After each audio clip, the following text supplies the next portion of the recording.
Hello and welcome to episode 26 of the Actual Magician's Bookshelf. Yes, I am an actual magician, and today we're going to be covering another letter in Magick Without Tears by Aleister Crowley, and I'm going to be discussing the magical weapons but in a very particular way, because in episode 26 we're going to be covering letter number 74 in our reading of Magick Without Tears, this version of it published by Falcon Press. So this is letter 74, Obstacles on the Path. And it's 6 pages with a PS, so it's quite a short one comparatively in the letters in this, but it's a really important one, and I thought we'd deal with this today. So, obstacles on the path. Now, what is the path? The path is of Western Esoteric initiation, or as I call it, the Western Esoteric initiatory system. It's a path of progressive development, modulated, mapped, graded by the Tree of Life and the correspondences to that through tarot.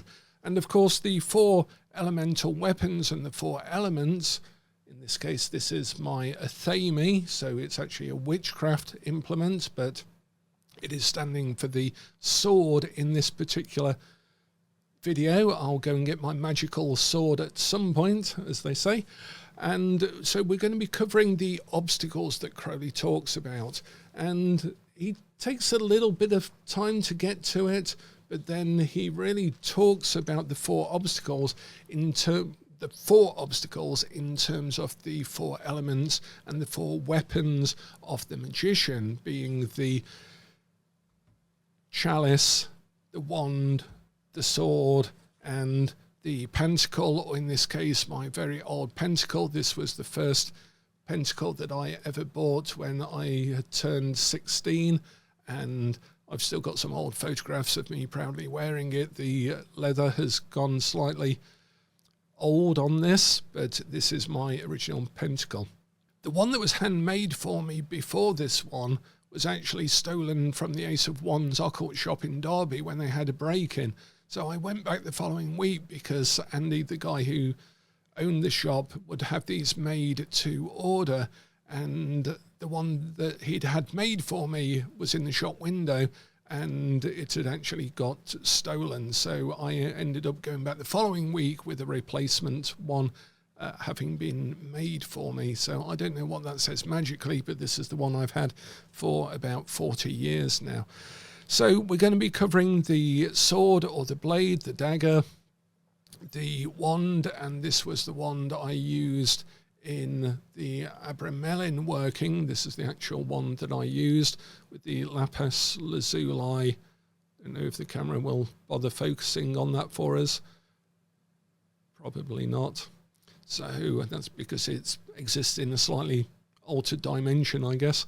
And this was handmade for me by, I think it was called Mother's Hearth Wands, who then disappeared shortly after I'd done the Abramelin. But this is a handmade wand to the specific specifications that I required for the Abramelin. So the obstacles on the path. Let's just take a quick look at how Crowley starts letter 74. And you can read along with me as well, or you can read the letter and then come back to the video and maybe have a bit more explanation. It's better if you read it first, get your own impressions, and then listen to my insight into it before, so that weaves in with your own. So he starts as usual. Cara Sora, dear sister, do what thou wilt shall be the whole of the law.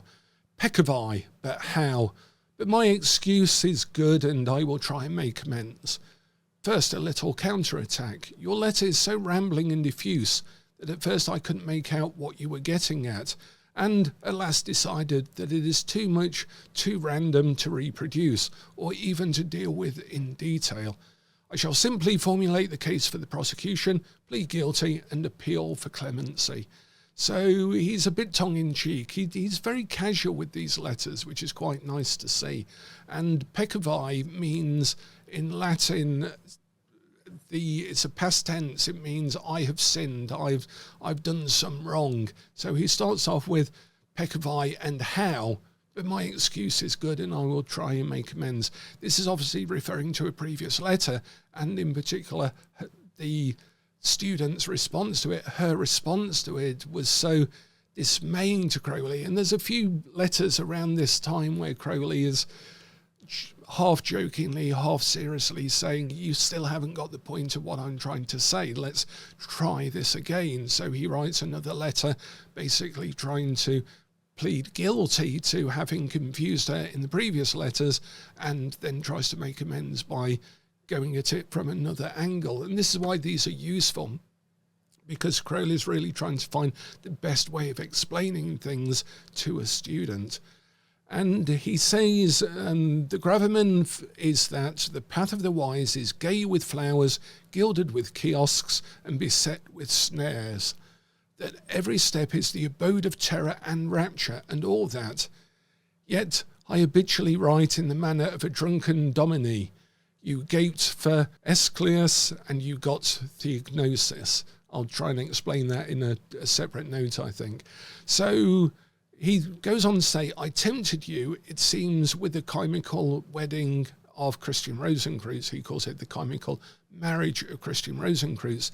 Its incomparable mystery and glamour, its fugitive beauty, its ineffable romance, its chivalry and its adventure, pellucid gleams as of sunlight under the sea, vast brooding wings of horror overshadowing the firmament, yet with strong starlight constant overhead, and then I let you down. So he basically is talking there about, obviously, a previous letter where he's introduced the student to the chemical wedding or chemical marriage of Christian Rosencreutz. My favourite version of this, as you can tell by how worn it is and how used it is, it's been through at least one flood, one famine, one locust invasion at least, is this one from Gareth Knight and Adam McLean in the magnum opus Hermetic Sourcebooks number 18. And this is a translation of the chemical wedding with a few diagrams in it as well and a commentary. But it's a really nice translation of the wedding itself, of the alchemy itself. So the student in Magick Without Tears had got carried away somewhat by this and then asked some questions which Crowley thought weren't very becoming, appropriate for the student. So he goes on to basically then talk about different romantic writers, for example, Rabelais, Mainhold, Balzac, Dumas, Lytton, Huysmans, Mabel Collins, Arthur Machen, and so on. And the sort of, I guess, romance or over magicifying, over fictionalizing of the esoteric path, of the actual path itself, the path of the great work. And he says that these are all overwrought. They're all overwrought descriptions. And I feel that this is a useful warning, this obstacles on the path for a lot of the performative occultists, the performative magicians, the people who I think need to look like a magician, act like a magician, particularly for the performative nature of social media, rather than just be a simple actual magician. This is a warning as well to not get beguiled by the nature of the work itself, by the romance of it, by the surface nature of it. And so the obstacles of the path, we're going to list 4 of them. I might add an extra 5th from my own work, but certainly these are the 4 that Crowley is talking about in Magick Without Tears. So he says it's the disc, the sword, the cup, and wand again. And he starts off with discs. So he's going to give us the warnings of the obstacles on the paths, starting with the pentacle, or in my case, the pentacle, and the element of earth, and of course in the tarot, the cards of the minor arcana in the suit of pentacles or discs.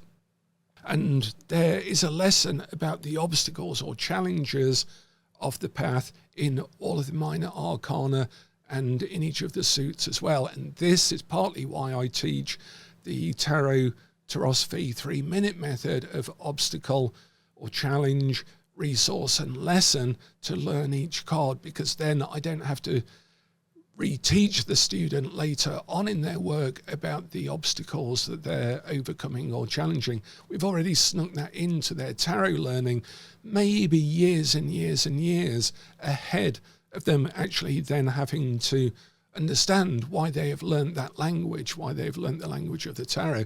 It's because now they can illustrate for themselves, perceive for themselves, recognize and manage for themselves the obstacles on the path, because we've taught all 40 of them in the tarot cards already. So he basically says, to master Earth, remember that the disc is always spinning. Fix this idea, get rid of its solidity. So the first obstacle on the path is to presume that the Earth element is fixed, that reality is somehow a fixed thing that is itself, that is as it appears to be. We must abuse our mind of the notion of any sense of fixed reality. That's why any so-called occultist, esotericist, magician, even mystic or leader or influencer, when they use the word is, they're already fixing reality inside their heads and also inside yours. I take the Robert Anton Wilson view of the Poe thinking of Edward de Bono and the idea of isness being an equation and being a relative correspondence that is either more or less accurate to a real reality and our perception of it. It's basically gravity corresponds more or less and definitely more to reality as we observe it, as we experience it. But it does not mean that gravity is a thing, that gravity means something, that gravity has anything other than a useful map and model of our experience of reality itself. Gravity doesn't know it's called gravity, for example. So Crowley is basically saying, when we wear the pentacle, when we have the pentacle or disc on our altar, it's a reminder that it appears to be earth, it appears to be solid, it appears to be fixed, as do all of the ace to the 10 in the minor arcana of the cards. They appear to be about money, health, wealth, resources, all of these things, even time itself, but they are all fluid, they are all changing, they are none of them anything more than a map. And so he says, commonly, the first tests of the young aspirant refer to cash. That's God's soul solid in this world, he quotes. The proper magical attitude is very hard to describe. I'm not talking of that black hen's egg anymore, that is simple. And there he's referring to the grimoire saying that you shouldn't haggle over the price of a black hen or black hen's egg, in that if you are buying, gaining magical items for a ritual, for a grimoire, then you mustn't haggle over it. You must pay the price that the universe demands for the particular item that you want. And that's a bigger lesson outside of the grimoire tradition, that you have to be prepared to pay the full price once you have set your will in motion, and not even contemplate the idea of bartering, bargaining with the lords of karma for the price that you have to pay, that is expected of you. And you also have to expect that that price will not be revealed to you, because you have to want the thing so much that you will want it at any price. And this is a good headset to be in with magical spells, magical work. Are you prepared to pay any price that the universe will demand for your successful working and your goal? Because that's the nature of our relationship, our exchange, our communication with reality as it actually is, not as it appears to be and manifests in our awareness. So he goes on to say that basically magic and money, and he has another letter on money specifically, which you can refer to. I'll refer to the letter number down here, and you can perhaps refer to that letter if you want to do some additional reading as well. But he's basically saying it's got to flow. Even in economics, it has to flow in order for there to be a circulation of wealth, circulation of money, and that's how we've got to understand it. That basically the secret of the pentacle or the pantacle is that it's rotating, that it's moving all of the time, and it's reminding us while it's sat there on the altar that reality is not a fixed thing as we experience it. So he talks about Muller, an open brother, and his, poor view of magic, and there's basically a typical Crowley sideswipe at somebody else in that little bit. And also he mentions a poetess of great distinction who used to amuse herself by breaking off a conversation and saying, "Give me a franc or a shilling or any small sum," and then going on with her previous remarks. It's almost like an NLP embedded command within a sentence. She told me that of over 100 people, I was only the second who had passed the coin to her without remark of any kind. And then he basically says these stories are just trying to make a point. The master, at one stage or another of initiation, it is forbidden to indicate the conditions arranged for some test of the aspirant's attitude in some matter, not necessarily involving cash. If he fail, good night.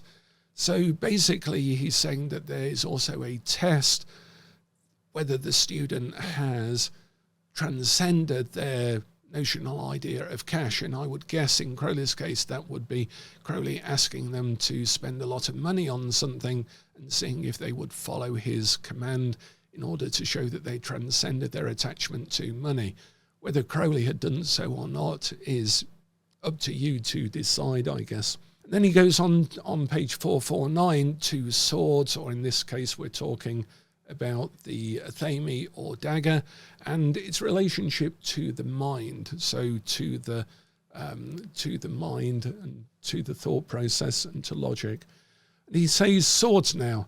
The snacks connected with this type of test are probably the nastiest of any.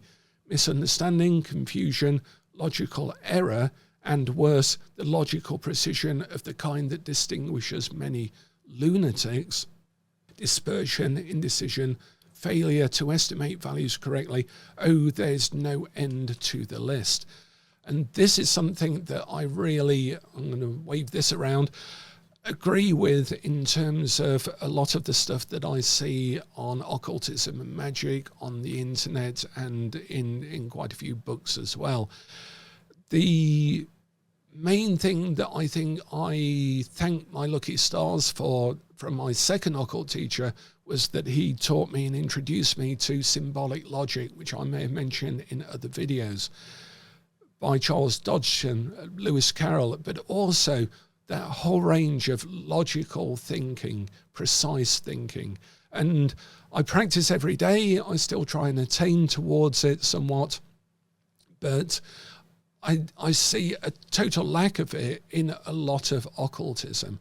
To be an actual magician does not mean that you have to abandon common sense, logic, experimentation, the scientific approach, and so forth, rationality.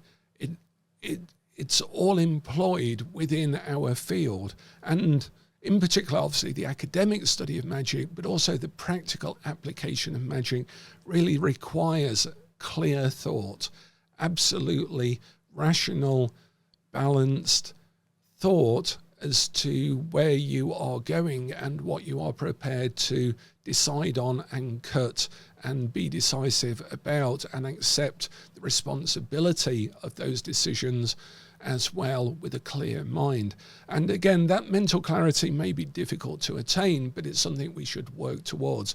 And Crowley is saying it's a real obstacle on the path, that this nature of thinking or lack of thought is a big obstacle to practical results as well. If you've not thought your magic through, it will not have the exact effect that you are after, and the consequences will not be the ones that you would expect, and you may not even realize them unless you're thinking very clearly from a wider context about your magic. So it's very important, and a very important stage on the tree of life, to make sure that Hod is recognized as much as Netzach.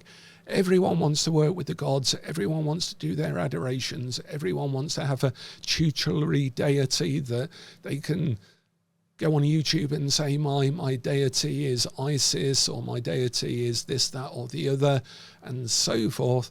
But on the other side of the tree is a whole Sephiroth, a whole emanation of the thought process, of rationality, symbolic logic, of understanding the nature, nurturing, and limitations of the thought process itself, of logic, of rationality, which has its own limits. It is not a perfect tool. It's only one of the tools that we have.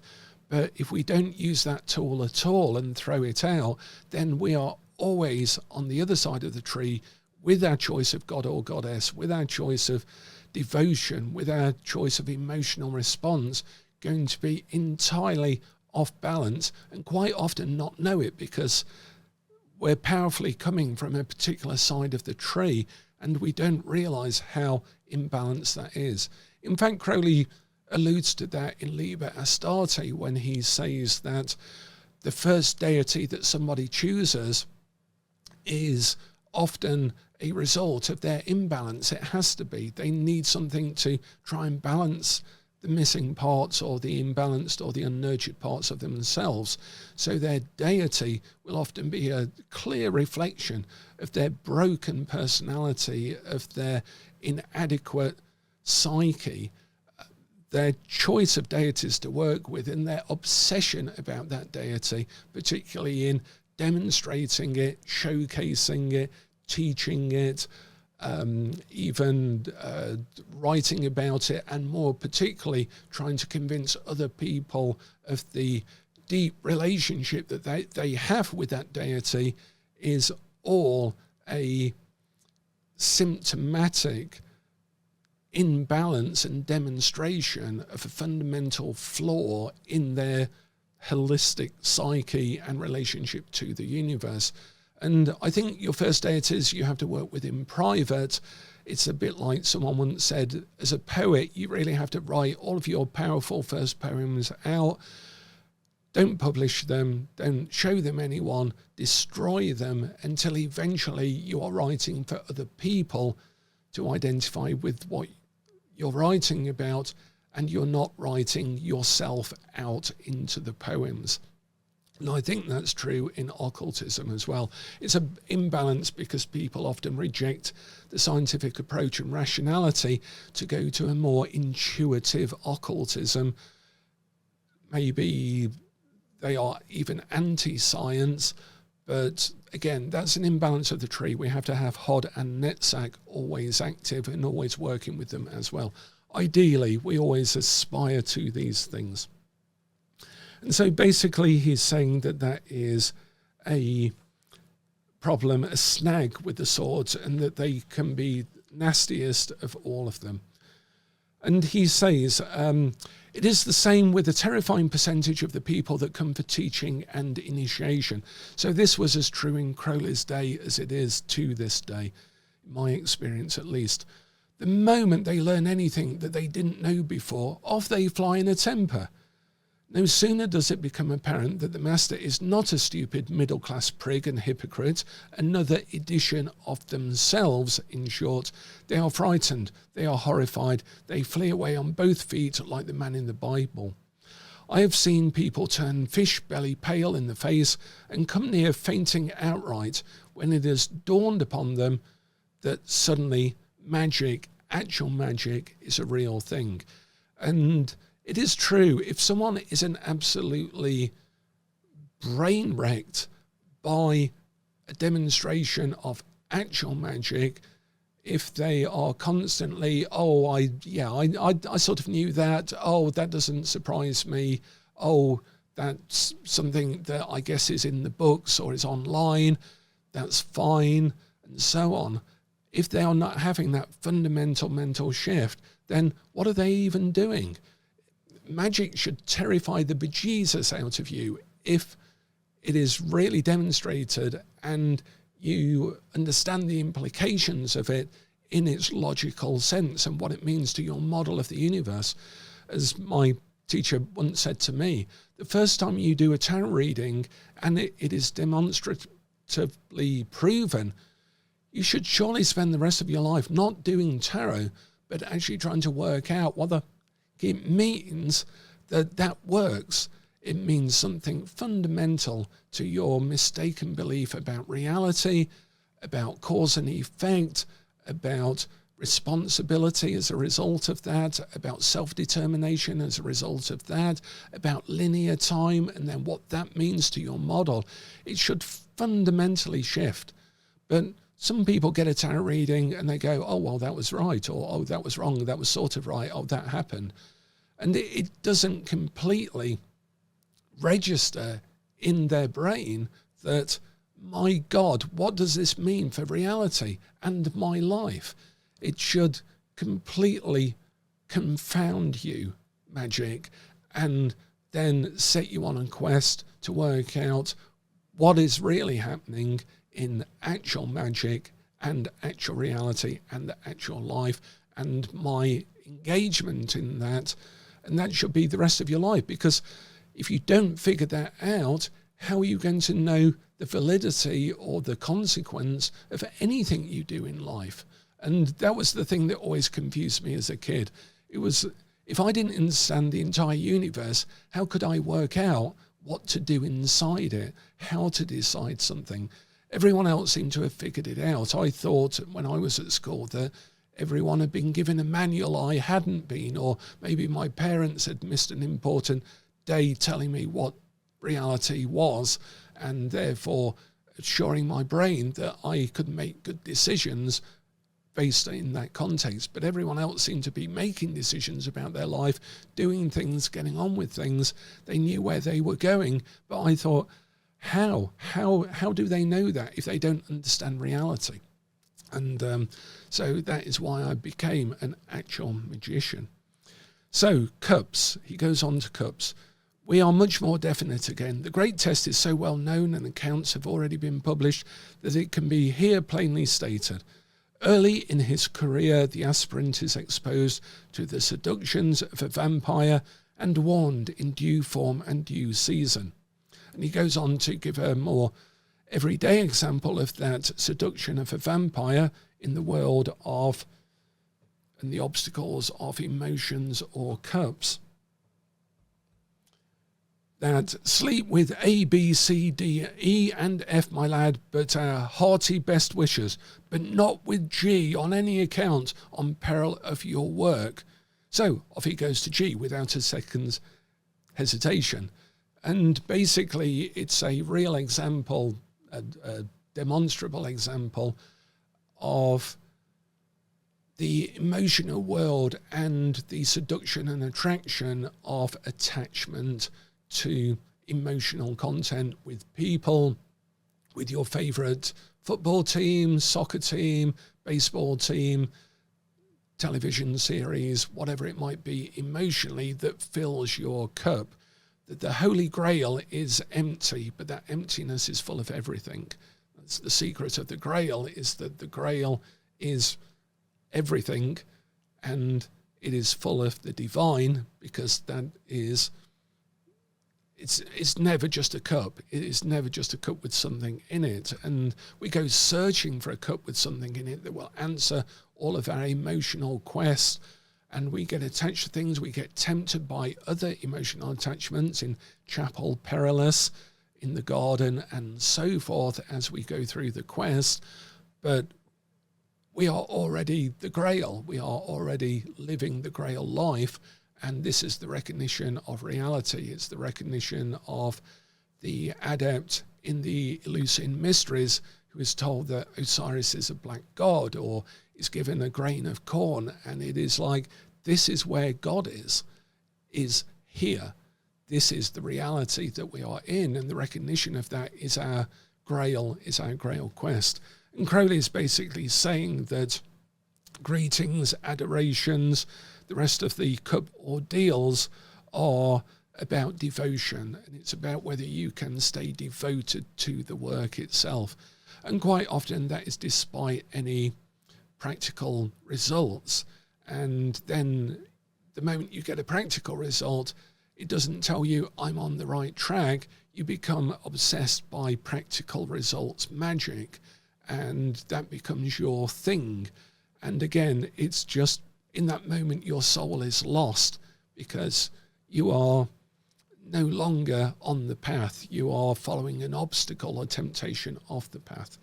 So we've got so far 3 obstacles in the 3 elements. We've got the obstacle of thinking that the world is real and fixed, and anything we do in it is likewise. We've got the obstacle of thought, rationality, and not understanding its role and purpose in decision making and in anything that we do. We've got number 3, the heart-centric, the emotional attachments that we place into the world that keep us separate from the actual reality itself. So we've got 3 main obstacles that we're constantly, as we move up the tree, working with, communicating with, trying to overcome or better engage with, fully integrate into our experience and our awareness. And this is in part where the adept work comes in Tiferet on the Tree of Life.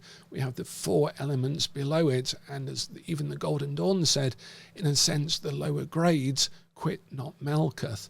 We are constantly learning these lessons around the lower part of the tree until we switch our awareness into the upper part or the mid part as mapped in the Tree of Life. And that is a fundamental shift to identity and, as a result, attachment and moment-to-moment experience of reality. And this is part of the actual Western Esoteric History system that I teach, is that fundamental shift that is then a constant backdrop to our appreciation of the elemental weapons and their actual use and symbology in awareness and in the life of awareness that transcends the veil on the Tree of Life. And then finally we go to wands. So we go to wands, and Crowley says this is obviously a pure question of will. You will find as you go on that obstacles of varying degrees of difficulties confront you, and the way in which you deal with them is most carefully watched. And that's really interesting. He says, is most carefully watched by whom? And I would imagine he's talking about the secret chiefs, which we'll come on to in a lot further lesson and video. The best advice that I can give is to remember that there is little need of the bull at a gate method, though that must always be ready in reserve. No, the best analogy is rapier play, sword play, elastic strength, warfare shows us. And basically, he's saying that we have to have more of like I've got the light caught in the wand there, that's nice. Basically, we have to be more like the art of war and flexible and fluid, and not directly attacking everything with our will. That, again, a bit like the pentacle, we have to have a bit more flexibility really in what we are doing with our will, but keep our will strong as well. So there are obstacles in our emotional life, our mental life, our ambitions and our will and our intent, our attention to the world, and their emotions, challenges and obstacles in the world of reality as we perceive it. So, and our body and our physicality as well that we can get attached to. So in letter number, which letter was this? This was letter number 74. Crowley is really pointing out not only the obstacles on the path, but how we can use all of the correspondences that we've learned to better direct our life, to better perceive our life in terms of attachment, temptation, the transitionary nature of the ego process arising from our engagement of an apparent fixed personality with apparent fixed memories as identity in the world. And as a result, one might become a magician, one might be a magician, but in that moment you're totally lost because you have fallen inside of the problem. You have fallen inside of the obstacles. And as a result, you're always going to be taught and facing those obstacles. You're always going to be questioning the nature of the mind, the personality, the soul, the astral world, and so forth. But that is because you're within the problem, that we have constantly got to keep inquiring and questioning and learning and actually reading things like this and saying, how does that actually apply to my life right now? How can I use that? What does it mean to me? Can I think it through? Can I apply it? How can I build it into my intent? How can I build it into my emotional relationship to the world? And in those 4 ways, actually integrate the teachings of Western Esotericism, the occult, occultism and magic to become an actual magician, living a magical life, because life is magical and we are magicians anyway. So with that, I'd like to leave you with letter number 74. Go and read it and read all of the bits that I've missed out or misinterpreted or reinterpreted, and you do it for yourself. That is letter 74, Obstacles on the Path. And we're going to look at some more letters in future videos. Thank you again for following these videos, engaging with them if they're of use to you. I'm very glad if they are. So thanks again, and as ever, the worker is hidden in the workshop.